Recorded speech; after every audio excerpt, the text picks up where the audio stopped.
आज आपल्याला आयुष्य आनंदाचा उत्सव हा जो धडा बघायचा आहे, हा खूप छान धडा आहे. आयुष्य म्हणजे काय? तर जीवन. आणि ह्या जीवनामध्ये खरोखरच आपण आनंदाचा उत्सव साजरा करतो. या आनंदाचा उत्सव साजरा करणे म्हणजे काय? तर आपण उत्सव म्हटल्यानंतर आपल्या सगळ्या युवा पिढीला गणपतीची आस लागलेली आहे. गणपतीचा उत्सव, दिवाळीचे उत्सव हे जेवढ्या आनंदाने आपण साजरे करतो, तसेच आपण जीवनामध्ये अनेक दुसरेही उत्सव आहेत. आयुष्यामध्ये नेमकं काय आहे? हा जीवनाचा आपल्याला आनंदाचा उत्सव आहे. आपण फक्त हे मजा मौज मजा ह्या आनंदाकडे लक्ष देतो. खरं जीवन हे जे आहे हे आपला एक खरोखर आनंदाचा उत्सव आहे. आणि तो आनंदाचा उत्सव काय आहे हे आपल्याला शिवराज घोले यांनी सांगितलेलं आहे.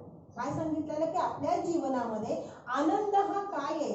माणसाच्या जीवनामध्ये अनेक आपण काय करतो, सुख दुःख हे भरलेले असतात, पण त्याच्यातूनच त्या आनंदातच आपण ते दुःख हे जे आहे ते आनंदातून साजरे कसे करायचे असतात हे आपल्याला सांगितलं. मग आनंद म्हणजे नेमकं काय तो आपल्याला माहिती पाहिजे. आनंद म्हणजे आपण काय हा स्वतःच्या मनाला विचारायचा आहे.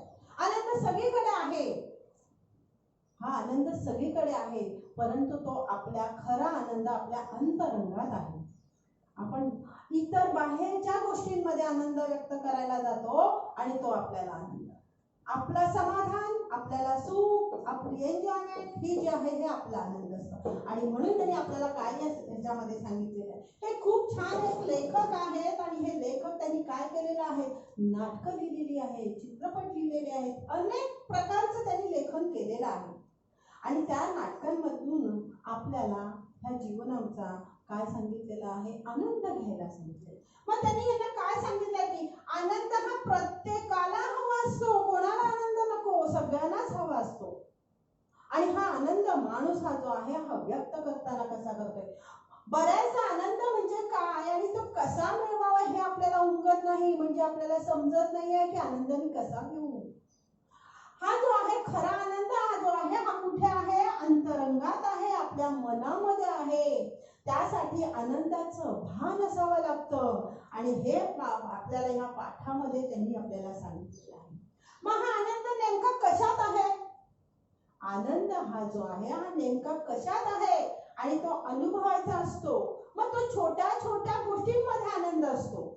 हा छोट्या छोट्या गोष्टींमध्ये काय केलेला आहे, आनंद भरलेला आहे. आणि ह्या आनंदाची आपल्याला सवय करून घ्यावी लागते. आता ही आनंदाची सवय करून घ्यावी लागते म्हणजे काय, तर घरामध्ये जर का आई आपल्यावर ओरडली, आपण काम नाही केलं तर ती आपल्यावर चिडते, आपल्याला लगेच दुःख होतं. पण आपण हा प्रश्न विचारतो स्वतःला की आई माझ्यावर का चिडली आहे, मी असं काय केलं. आई ही जी आहे ही जेव्हा आपल्यावर चिडते तेव्हा आपण स्वतःला प्रश्न विचार, म्हणजे अंतरंगामध्ये हा प्रश्न विचारायचा आहे. आणि नंतर आपण त्याच्यामध्ये दुःख न करता उलट आईला आनंदाने, आई थांब ग मी करते, काम करते, तुला जे पाहिजे ते देते, त्यामुळे आई पण खुश होते आणि आपण पण खुश होतो.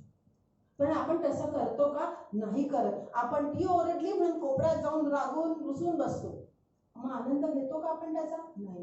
मग जीवनामध्ये अनेक सुख दुःखातून प्रत्येक जीवनामध्ये आपल्याला काय केलेलं आनंद घेता येतो. मग तो कोणत्या कोणत्या गोष्टींमध्ये आनंद आहे हे या आपल्याला आयुष्य आनंदाचा उत्सव, आपलं हे आयुष्य म्हणजे आपला हा जो जीवन आहे हा खरोखर आनंदाचा उत्सव आहे. आणि या प्रत्येक गोष्टीमधून आपण आनंद कसा घ्यायचा आहे हे आपल्याला शिवराज घोले यांनी या पाठामध्ये सांगितलेलं आहे.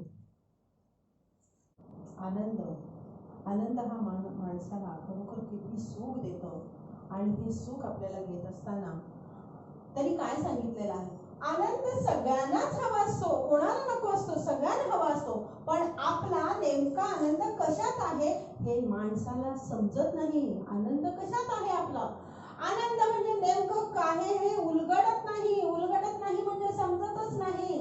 हा आनंद आहे कुठे, आनंद आहे कुठे, आनंद नाही कुठे. आनंदी आनंद जिकडे तिकडे चोहीकडे, काय सांगितलेलं आहे, आनंदी आनंद जिकडे तिकडे सोयीकडे. आनंदी आनंद हा सगळीकडे आहे, जिकडे बघावं तिकडे आनंद आहे. जिकडे आपण बघू, तिकडे जाऊ, तिकडे आनंद हा भरलेला आहे. परंतु ही कवी कल्पनाच म्हणतात. लोक काय म्हणतात, ही फक्त कवीच्या कल्पना आहेत. परंतु त्या कवीच्या कल्पना नाही, तर हे जीवनाचं एक सत्य आहे आणि हे सत्य आपल्याला जाणून घ्यायचं आहे. मग हे जीवनाचं सत्य कोणतं आहे? आनंदाची गंमत आहे बघा. आपण जेव्हा त्याला शोधायला जातो ना, तेव्हा तो लपून बसतो, दडून बसतो. आपण जेव्हा या आनंदाला शोधायला जातो, कुठे आनंद, कुठे आनंद, परंतु तेव्हा तो दडून बसलेला जातो. आणि जेव्हा आपण त्याला पकडायला जातो, तेव्हा तो हातातून निसटून जातो. जेव्हा आपण त्याला काय करायला जातो, पकडायला जातो, तेव्हा तो निसटून जातो. त्याचा आपण काय करतो, पकडण्यासाठी आटापिटा करतो. आपण काय करतो, आटापिटा. मी नाही त्याला पकडणार. पण खरोखर आनंद आपण आपल्या हातामध्ये पकडलेला असतो का?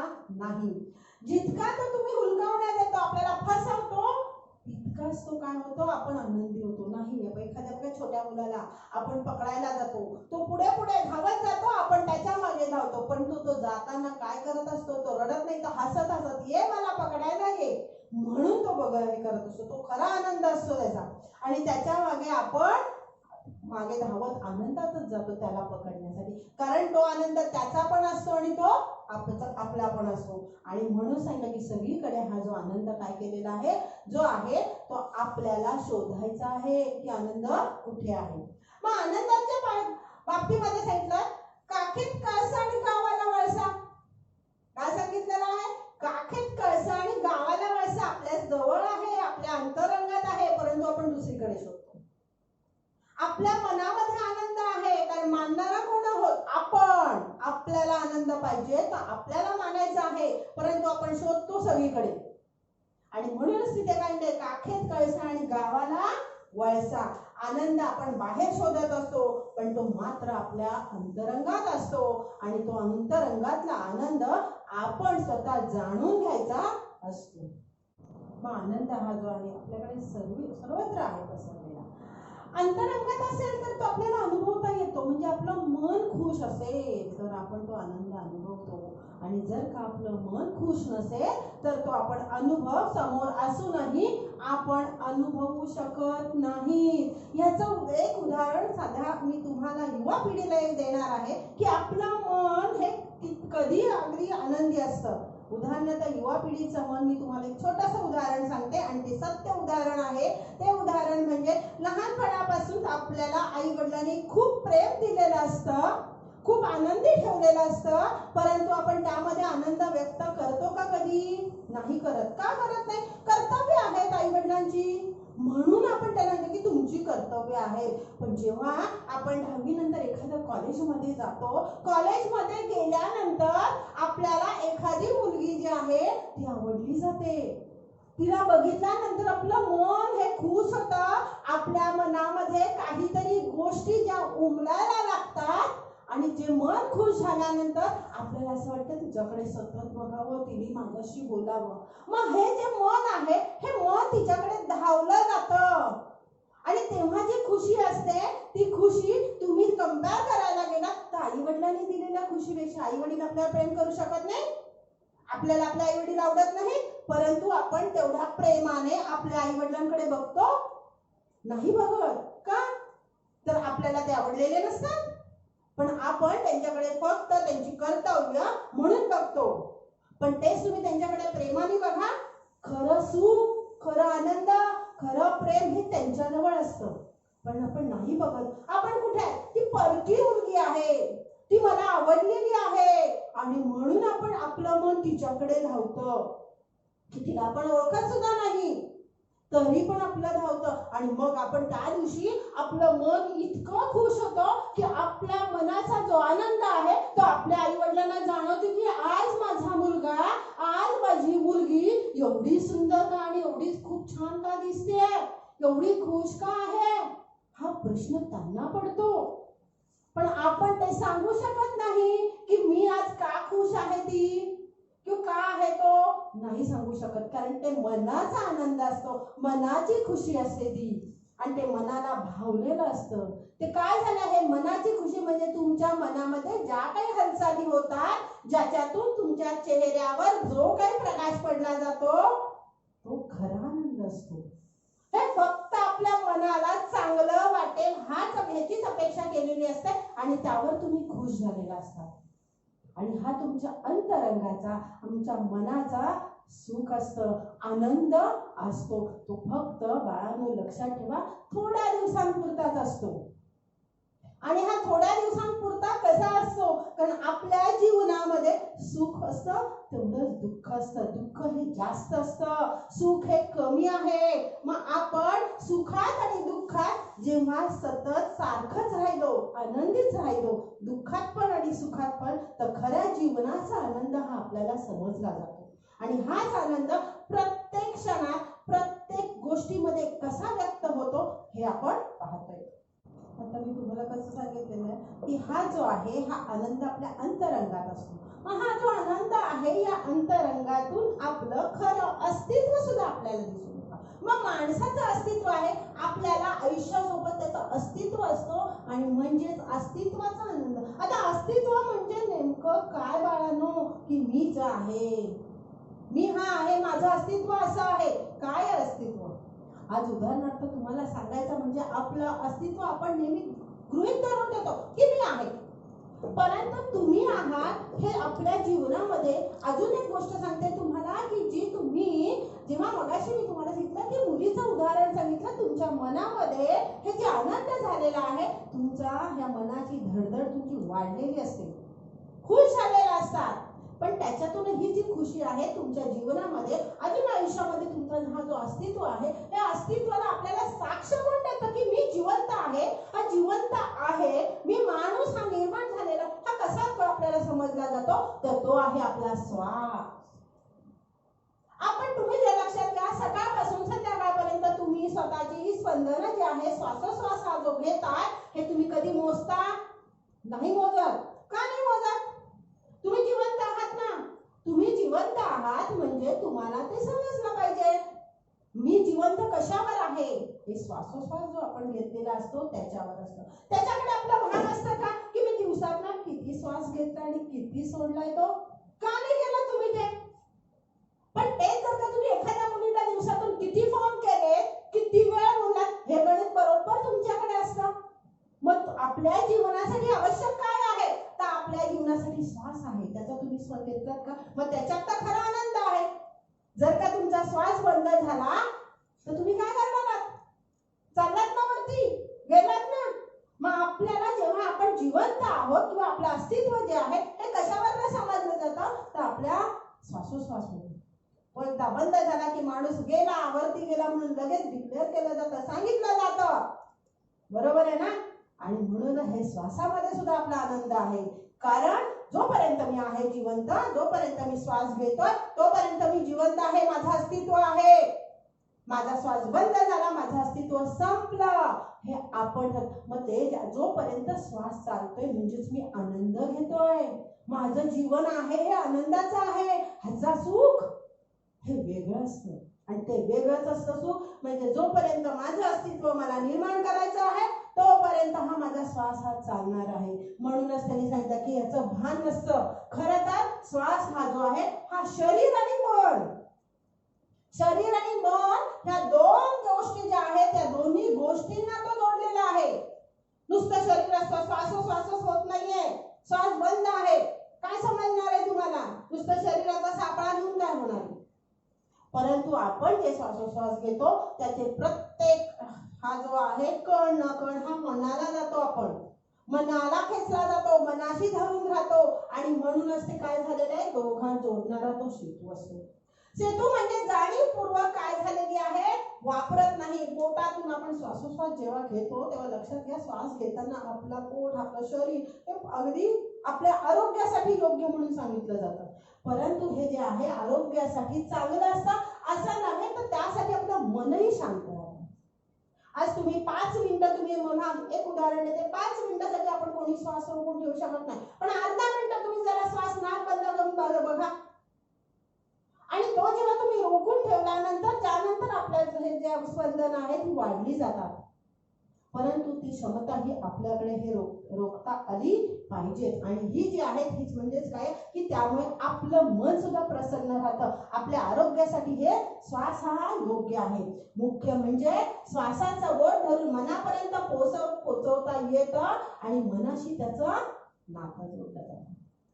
श्वासाचं हे जे आहे हे हात धरून म्हणजे बोट पकडून जशी आई ही जी मुलाला आपल्या सगळी दुनिया दाखवत असते हे सांगत असतात, तसं आपण हे श्वासाचं बोट पकडायचंय आणि आपल्या मनापर्यंत त्याला न्यायचं आहे. आणि तेव्हाच ते मनाशी नातं जोडलं जातं. म्हणजे आपली आई सांगते हा तुझा मामा, ही तुझी मावशी, ही तुझी आत्या.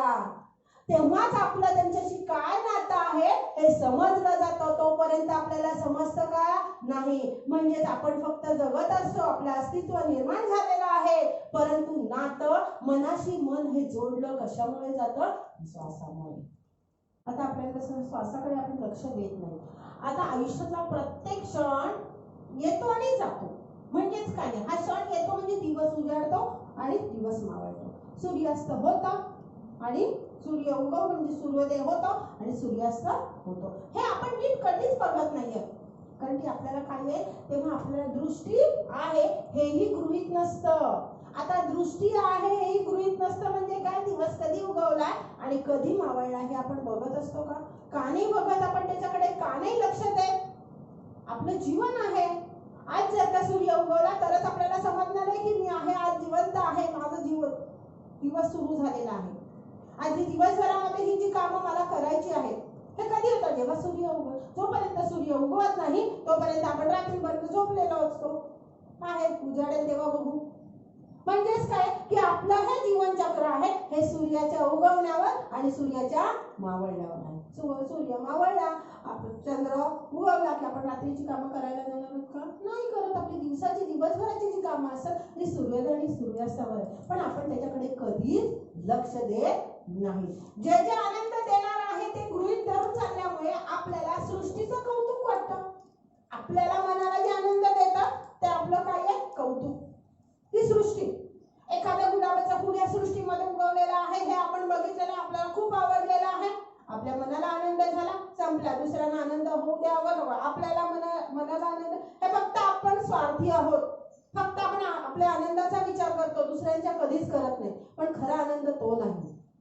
तो खरा आनंद म्हणजे नेमका कोणता आहे की आपलं जे अस्तित्व आहे, आपण हे जे आहोत, आपल्याला या देवाने माणसाचा जन्म दिलेला आहे. तो माणसाचा जन्म कोणासाठी आहे, कशासाठी आहे? कारण फक्त एकदाच मिळतो तो जन्म, आणि तो जो जन्म आहे तो कसा सार्थकी लावायचा आहे. पण हे सार्थकी लावत असताना जेव्हा आपण दुसऱ्याला खुश करतो, जेव्हा आपण दुसऱ्याला आनंद देतो, तो आनंद म्हणजे खरं सुख मानायला पाहिजे आपण. परंतु ते मानत नाही. आपण स्वार्थी आहोत. फक्त आपला विचार करतो की मला आनंद काय मिळतंय, मी कधी आनंदित होतो, माझ्या पुरता मी. आणि म्हणूनच सांगितलं की जे आपल्याला सृष्टीत आपण फक्त गृहीत धरतो स्वतःला, दुसऱ्यांना धरत नाही. जे जे आनंद देणार आहे ते गृहीत धरून चालल्यामुळे आपल्याला सृष्टीचं फक्त कौतुक वाटतं. ना सृष्टीचं, ना श्वासाचं, ना अस्तित्वाचं आपल्याला आनंदाचं भान नसतं. आपण फक्त स्वतःचा आनंद बघतो, स्वतःचं सुख बघतो. आणि त्यामुळे काय झाले, हे अस्तित्वाचे कमाल आहे. आणि हे आपलं जे अस्तित्व आहे हे खरं सत्य आहे, ते सापेक्ष सत्य आहे. कारण आपल्याला युगायुगातून खडतर तपश्चर्या करून ह्या जीवनातून माणसाचा जो जन्म मिळालेला आहे, या माणसाच्या जन्मामध्ये आपण दुसऱ्याला आनंद देणं, आपण दुसऱ्याला सुख देणं, तो दुसरा जो आहे हा सुखी झाल्यानंतर त्याच्या चेहऱ्यावरचा जो आनंद असतो हेच आपलं खरं सुख आहे. त्याच्या चेहऱ्यावर येणारं हसू ते खरं सुख आहे. उदाहरणार्थ तुम्हाला सांगते मी एक उदाहरण. आपण आपल्या गर्लफ्रेंडला चॉकलेट देतो, काय करतो तिला? ती खुश व्हावी म्हणून. आणि ती खुश दिसली की आपण खुश असतो, ती रागावली की आपण लगेच नाराज होतो. का? म्हणजे आपली सुखी, आपलं हे सुख आहे, आपला हा जो आनंद आहे कोणावर डिपेंड आहे? दुसऱ्यावर आहे. बरोबर आहे ना? तुम्ही ती खुश असली की तुम्ही, मग तेच चॉकलेट जर का तुम्ही एक दिवस तुमच्या आईला दिलं आणि तिला खुश केलं तर तिचं आपण म्हणतात ना आकाश पातळ एक झाल्यासारखं सुख मिळेल. मग तुमच्या गर्लफ्रेंड पेक्षा आईचं सुख महत्वाचं की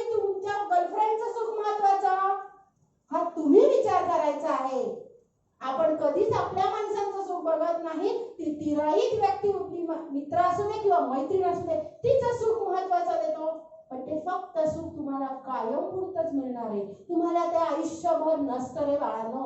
हे फक्त तात्पुरतं सुख आहे आणि ह्या सुखाला तुम्ही सुखाच्या आहारी जाताना स्वतःचं जवळ असलेलं सुख तुम्ही दूर करताय. जसं आपलं जीवन हे अस्तित्वावर असतं, जसं हे जीवन आपल्या अस्तित्वावर आहे आणि आपलं अस्तित्व म्हणजे हा श्वास जो आहे, या श्वासामध्ये आपलं अस्तित्व दिसून आलेलं आहे. मग या श्वासामधूनच आपण खरा आनंद हा व्यक्त करायचा असतो. आपण आहोत म्हणून आपलं अस्तित्व आहे हे लक्षात ठेवायचं आहे. म्हणून खरा आनंद हा आपल्या श्वासावर मधून सुद्धा आपल्याला मिळत असतो. पण आपण जिवंत आहोत म्हणून आपण सुख सगळ्यांना काय देणार आहोत? सुख देणार आहोत, आनंद देणार आहोत. आपण आनंदी, दुसरंही आनंदी. हा आपल्या श्वासावर म्हणजे आपल्या अस्तित्वावर आहे. दुसरं जे एक आनंददायक घटना असते की प्रत्येकाच्या ह्या जीवनामध्ये अनेक गोष्टी घडत असतात आणि ह्या अनेक गोष्टीतून आपण सुख आनंद कसा घ्यायचा आहे, तो उत्सव साजरा कसा करायचा आहे.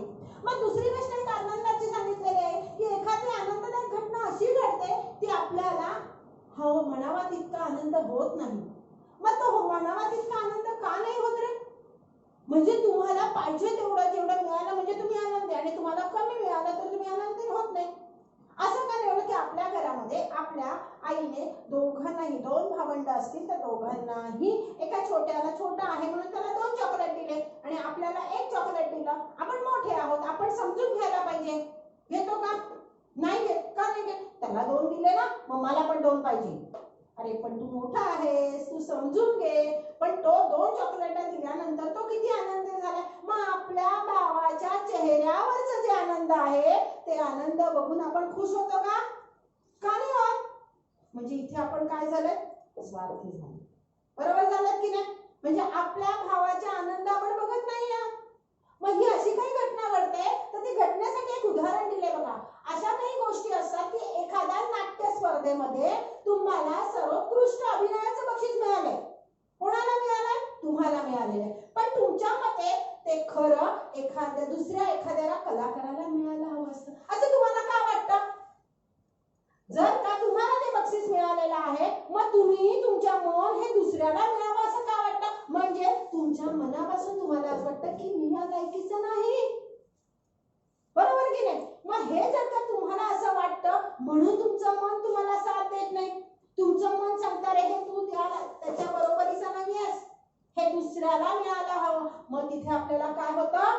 तर आनंद होऊन ही मनाला रुखरुख लागते. कारण आपलं मन सांगत असतं तुझ्यापेक्षा अभिनय त्या व्यक्तीने जास्त चांगला केलेला आहे. मग तुला का मिळालेला आहे? ह्याच्या मागचं कारण काय? हे आपल्या मनाला आपण विचारतो आणि म्हणूनच आपलं मन आपल्याला टोचत राहतं. कुठेतरी त्याची रुखरुख लागून राहते आणि हा जो आनंद आहे हा निखळ असेल तरच तो आनंद असतो, खरा असेल तरच तो अनुभवता येतो. खरोखर तुम्ही जर का तो बक्षीस घेण्याचं किंवा तुम्हाला हे सर्वोत्कृष्ट मिळण्याचं लायकीचे असेल तर तुम्ही हो मी केलंच आहे तसं, मला मिळायलाच पाहिजे. पण त्यामागचं कारण जर का तुमचं मन तुम्हाला साथ देत आहे की नाही तू त्याच्या योग्यतेचा आहेस म्हणून तुला मिळालेलं आहे, पण तुमचं मन त्याला तिथे साथ देत नाही की तुझ्यापेक्षा चांगलं समोरच्या व्यक्तीने केलेलं आहे, हे जे उत्कृष्टाचं बक्षीस आहे ते त्याला मिळायला पाहिजे. आणि म्हणून त्याला काय होतं? आपल्या मनाला हे रुखरुख लागते, दुःख होतं, तो आनंद होत नाही. लोकांना पेढे वाटणं आणि स्वतःला आनंद वाटणं वेगळं. खरा आनंद ओळखण्याची एक सोपी खूण आहे तुम्हाला हलकं वाटणं, तुम्हाला पिसासारखं वाटायला पाहिजे. मनावरचे सगळे ताण दडपण नाहीशी व्हायला पाहिजे. म्हणजेच काय आहे की जेव्हा खरोखर मी एखाद्या परीक्षेमध्ये यश मिळवलेलं आहे, हे मी स्वतःच्या कष्टाने मिळवलेलं आहे, तर तुमचं मन हलकं होतं की नाही मी या योग्यतेचाच आहे. मग पेढे वाटायला जो आनंद होतो तो वेगळाच असतो. पण जर खरंच आपण अभ्यास नाही केलेला, आपण काठावर पास झालोय, वर्ष वाया जाऊ नये म्हणून लोकांच्याकडून बघून कॉपी करून आपण पास झालो, तर ते आपलं मन आपल्याला सांगतं काय रे मूर्खा, तू पेढे वाटतोयस, तू तर दुसऱ्याची कॉपी करून पास झालेला आहेस, समोर आजूबाजूला मुलांना विचारून पास झालेला आहे, हे मन आपल्याला सांगतं, आजूबाजूचे नाही सांगत. म्हणजेच काय होतं? आपल्याला तिथे लाज वाटते. आणि मग आपण पेढे वाटायचे. काय पेढे वाटायचे? मी तेवढं यश घेतलेलं नाही, पण 99-98% हे जी मुलं आहेत हे स्वतःच्या मेहनतीने घेतलेले असतात आणि त्यांना अभिमान वाटतो त्यांच्या आई वडिलांना सुद्धा आणि त्या मुलांना सुद्धा पेढे वाटताना, कारण त्या पेढ्यांमध्ये खरा त्यांचा आनंद असतो. आणि म्हणूनच सांगितलं की माणसाच्या जीवनामध्ये काय केलेलं आहे, आनंद शोधायचा आहे. तो शोधायचा नसतो तर आपल्या अंतरंगात आहे तो व्यक्त करायचा असतो. मग ह्या आनंदातूनच आपला राग, द्वेष, नफरत ही जी दूर होणं म्हणजे खरा आनंद. म्हणजे तिथे आपण मी त्याच्याशी बोलत नाही, माझा तिच्याशी राग आहे, मी तिला पेढा देणार नाही, हे विसरून जेव्हा आपण म्हणतो नाही मी पार्सल हा पेढा घे, हे जे आनंद आहे, म्हणजे कितीही दुश्मन असेल तर आवडीने आनंदाने आपण जेव्हा त्याला पेढे द्यायला जातो तो आनंद खरा असतो. त्याचबरोबर दुसरं सांगितलेलं आहे की बघा, काही दुसरं उदाहरण दिलं की बक्षीस, एखादा बक्षीस मिळालं तर त्या अमुक्याला बक्षीस. आपला माणूस खरोखर स्वार्थी आहे रे बाळांनो. कारण तुम्हाला ह्याच्यामध्ये सांगायचं तर आपल्याला मिळालं नाही बक्षीस, पण एखाद्याला जर का 4 बक्षीस मिळाली आणि दुसऱ्या मुलाला जर का एकही बक्षीस मिळालं नाही तर आपण त्याच्या 4 बक्षिसांचं कौतुक करत नाही, आपण त्याला न मिळाल्याचा आनंद व्यक्त करतो. आपण काय करतो की त्याला 4 बक्षीस मिळाले त्याचं कौतुक का नाही करत, आणि ज्याला मिळालेलं नाही त्याचं तुम्ही आपण हसत नाही, तुला नाही मिळालं, आणि ते सुद्धा कसं करता रे, हसून. का तर तुम्हाला आनंद झालाय, तर तुम्हाला आपल्याला आनंद झालेला असतो की आपण त्याला नाही मिळालं. अरे त्याला उलट आपण सांगायचं असतं, त्याला समजवायचं असतं, उलट त्याला हिणवतो आपण. त्याचं दुःख आहे ना, त्याच्या दुःखावर मीठ चोळतो की तुला मिळालं नाही. हे योग्य नसतं आणि हे खरा आनंद आपल्या आयुष्यामध्ये आपण जीवन जगत नसतो. उलट त्याला जे आहे, ज्याला दुःख झालेलं आहे त्याला सावरायचा प्रयत्न करायचा, त्याला खुश करायचं. ठीक आहे बाबा, तुला आता नाही मिळालं ना, पुढच्या वेळेला तुला चांगलंच मिळेल, हा विश्वास निर्माण करून द्यायचा असतो. परंतु आपण देत नाही. पण हे जे करतो असं आपण वागतो म्हणून आपण सुखी होत नाही, कारण आपण इकडे त्याचं कौतुक करत नाही, एखाद्याला 4 मिळाल्याचं आणि इथे मिळालेला नाही त्याचं आपण कौतुक करण्यापेक्षा त्याला हिणवतो. मग जो माणूस दुसऱ्याचं सुख बघतो, दुसऱ्याला आनंदी करतो, तोच खरा सुखी होऊ शकतो. आणि म्हणून त्यांनी इथे सांगितलेलं आहे बघा की आनंद, दुसऱ्याला आनंद न मिळणं हे ज्याला महत्वाचं वाटतं तो आयुष्यात कधीच आनंदी होऊ शकत नाही. काय सांगितलेलं आहे बघा, दुसऱ्याला आनंद न मिळणं हे ज्याला महत्वाचं वाटतं तो आयुष्यात कधीच आनंदी होऊ शकत नाही. तिथे त्याचा आनंद संपला. का? कारण तो दुसऱ्याचं सुख बघत नाहीये, दुसऱ्याला आनंदी बघू शकत नाहीये, म्हणून त्याचा तो काय झालेला आहे, सुख हा जो आहे हा संपला. मग हा सुख कधी असतं की जेव्हा खरा आनंद हा मनाला काय देतो, आनंद. बघा, खरा आनंद हा मनाला केवळ हलकाच नव्हे तर चित्ताला शुद्ध करत असतो. चित्त म्हणजे मन, आपल्या मनाला शुद्ध करत असतो. खऱ्या आनंदात माणूस खऱ्या आनंदात असतो तेव्हा त्याला सगळं जग छान सुंदर वाटत असतं. आपल्यासारखं सगळ्यांनी मजेत आनंदात असावं असंच त्याच्या मनाला येत असतं. म्हणजे आपण जेव्हा दुसऱ्याचं सुख मिळतो की तो जसा आनंदी आहे तसा मी पण आनंदी आहे आणि त्याचा आनंद म्हणजे माझा आनंद, हे जो बघतो तो आयुष्यामध्ये सर्वात सुखी माणूस असतो. कारण तो स्वतःच्या सुखापेक्षा दुसऱ्याचं सुख हे बघत असतो. आता आपण काय केलेलं आहे बघा, श्वासातून आनंद कसा घेतलाय, त्याच्यानंतर आपण दुसऱ्याला बक्षीस, दुसऱ्याचं सुखामध्ये आनंद कसा बघितला, तसंच आपण दुःखामध्ये पण आनंद घेतो का नाही. आता दुःखामध्ये पण आनंद असतो, पण त्या दुःखामधला आनंद कसा घ्यायचा आहे बघा. अनेकांच्या आयुष्यामध्ये असं काही घडतं की आपण आनंदासाठी मनाची कवाड, दरवाजे बंद करतो. का बंद करून टाकतो? आपण म्हणतो माणसं दुःखातून बाहेर येत नाही, त्यांचं काय, ते दुःखाला बाहेर जाऊ देत नाही. आपल्या मनामध्ये दुःख असेल ना, आता मी मगाशी तुम्हाला एक उदाहरण दिलं होतं की एखाद्या मुलगा जो आहे हा फक्त आपल्या गर्लफ्रेंडचं सुखी आनंदी तिचा चेहरा बघण्यासाठी होतो. परंतु असा विचार करतो का आपलं दुःख तिने जर का आपल्याला धोका दिला, ती आपल्याला सोडून निघून गेली, तर सगळं दुःख आपल्याला होतो. जगातलं सगळं दुःख आपण दुःखी माणूस का, तर ती गर्लफ्रेंड गेली, तो बॉयफ्रेंड गेला, हे योग्य आहे का? नाही. आणि हे जे आहे हे दुःख मनामध्ये ठेवतो आणि 2 दिवस जेवत नाही, काम करत नाही, चादर घेऊन झोपून राहतो. का? एवढं मोठं कसलं दुःख? तिच्या आयुष्यामध्ये ती एकच व्यक्ती आहे तुमच्या आयुष्यात की ती सोडून गेली म्हणून, आणि त्याच्यामुळे सगळी कामं बंद, बोलणं बंद, सगळं बंद. का? यालाच म्हणतात मनाची कवाडं बंद करून टाकणं, बाहेरच येत नाही. किती दिवस? फक्त तिने आपल्याला सोडून गेली म्हणून. असे तुमच्या आयुष्यामध्ये आई वडील तुम्हाला किती ओरडतात, किती फटके देतात, त्याचं दुःख करून बसलात का कधी? केलात का? नाही. नाही करत आपण. का? आपले आई वडील असतात, ते कुठे जाणार आपल्याला सोडून? आपल्या समोरच आहेत, आपण त्यांच्या समोर आहोत, म्हणजे आपण ते दुःख करतच नाही आहोत. मग हे जे आहे हे त्या दुःखाला बाहेर आपण जाऊन देत नाही, आपल्या हृदयामध्ये अगदी बंद करून ठेवतो. काय? कोणतं दुःख? तर तिने मला फसवलेलं आहे.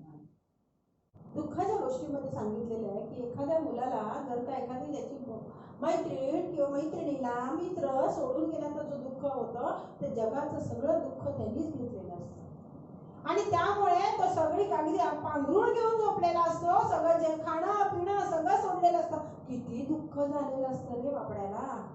आणि हा जो बापडा असतो त्यांनी सगळ्या दरवाजाची मनाची दरवाजे पूर्ण कायमची बंद केलेली असतात. तो बाहेरच येत नाही या दुःखातून. का नाही येत? का त्याचं जीवन तो संपलं असं समजतो. म्हणजे एका मुलीसाठी आपलं जीवन जे आहे हे एवढं दुःखमय करण्यासाठी आपलं आयुष्य पण बरबाद करतो. आणि हे बरबाद करणं हे खरोखर जीवनासाठी योग्य आहे का? नाही. आणि म्हणून आपल्या दाराशी आपल्या घरामध्ये आनंद असतो आपल्या आई वडिलांनी दिलेला, तो आपण त्या आनंदाकडे दुर्लक्ष करतो. त्यांच्यासाठी आपल्या आई वडिलांसाठी आपली मन उघडी करत नाही, त्यांच्यासाठी दरवाजे उघडे करत नाहीत मनाचे. का? तर त्यांचं कर्तव्य आहे आमच्या सुख बघणं. मग ते तुम्ही त्यांना सांगितलं का की मी दुःखी कशी आहे म्हणून? नाही सांगितलं ना. की तुमचं दुःख त्यांना व्यक्त करू शकणार की नाही अशा मुलीने? उलट तुम्ही सांगत पण नाही की अशा मुलीने मला फसवलेलं आहे किंवा अशा मुलाने, कारण तुम्ही ते मनामध्ये ठेवलेलं आहे, आणि ते मनात जे दुःख ते तुमचं सर्वस्वी दुःख झालेलं असतं. आणि म्हणून त्यांना की दाराच्या उठणारा आनंद आत का येणार नाही, त्याला जागा मोकळीच करून देत नाही. कारण आपला आनंद आपले आई वडील असतात आणि त्यांना आपण जागा मोकळी करून देत नाही. आणि म्हणून तुमच्या मनामध्ये दुःखासाठी काय आहे? चिंता, टेन्शन, अशा मंडळींची गर्दी झालेली असते, आणि म्हणून ते दुःखी कष्टी झालेलं असतं. पण जर का हे दुःखी कष्टी मन घेऊन आपण जर का जगायला लागलो तर आपण जीवन जगणार आहोत का?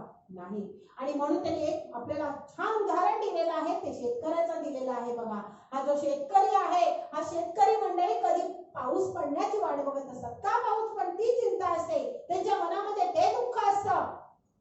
कसलं दुःख? जर का पाऊस पडला नाही तर माझ्या शेतामध्ये मी धान्य उगवणार नाही, आणि धान्य उगवलं नाही तर माझ्या या भारत मातेवर जी लोक जे आहेत की माझ्या धान्यामुळे मी पिकवलेल्या धान्यातून यांची पोटं भरली जातात, ती भरणार नाही, ही चिंता असते. का? त्यांच्या आयुष्यामध्ये कोणी येऊ शकत नाही, त्यांच्या आयुष्यामध्ये गर्लफ्रेंड नाहीये, त्यांच्या आयुष्यामध्ये मुलंबाळ नाहीये, परंतु ते समाजाच्या लोकांचा विचार करतात. स्वतःचा विचार करतात का? तिथे नाही करत. आपल्याला सुख आहे तो आपण दुसऱ्याला कसा द्यायचा आहे. मग हे जे कष्ट करतात हे कोणासाठी कष्ट करतात?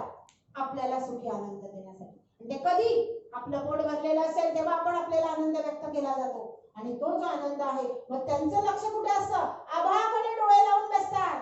त्यांचा नाईलाज असतो, कारण पाऊस ते स्वतः पाडू शकत नाही. त्यांच्या मनात जर का त्यांना अशी इच्छा असली जर का मी आता बटन दाबले पाऊस पडणार आहे, तर त्यांनी नक्कीच तसं केलं असतं.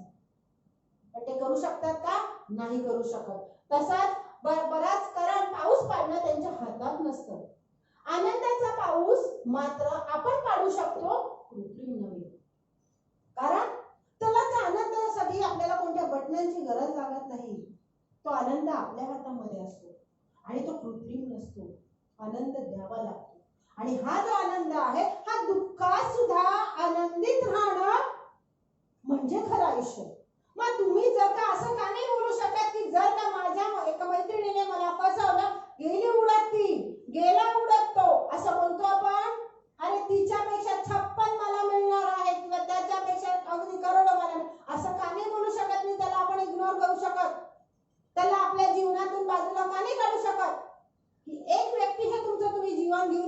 असतात, हे तुमचं आयुष्य ठरलेलं असतं आणि म्हणून तुम्ही स्वतःच्या आयुष्याच्या आनंदाची वाट लावता. आणि हे जे आहे ह्या दुःखातून आपण निघायचं आहे. एक दिवस वाईट वाटतं मनाला, पण ते आपण बाजूला सरकून जर का आपण ते सुख, त्याला एक दिवस दुःख झालं सोडून द्या, गेली उडत. आपण आपल्या आई वडिलांसाठी, भाऊ बहिणींसाठी, आपल्या मित्रमैत्रिणींसाठी, घरांसाठी आनंदाने जगूया. उलट सांगत अरे काय ती होती गेली, काय तो होता गेला, जाऊ दे, त्याच्यासाठी सुंदर सुंदर गोष्टी. आणि स्वतः आनंदी व्हायचं आहे. दुसऱ्यांनी बोललं पाहिजे अरे काय खरोखर हा माणूस, काही त्याला फरक पडत नाही. तशी मुलांनी सुद्धा आणि मुलींनी सुद्धा या दुःखातून दुसऱ्याला आनंद कसं देता येईल हे जेव्हा आपण पाहतो, तेव्हाच आपण आपलं खरं आयुष्य जगत असतो आणि तोच आपल्या आनंदाचा उत्सव आपण साजरा करत असतो. कारण ते मनाला झालेलं जबरदस्त मोठं दुःख असतं आणि त्याच्यातून उभारून आपण दुसऱ्याला सुख देतो. तो आयुष्यातला खरा आनंद आहे, खरा उत्सव आहे.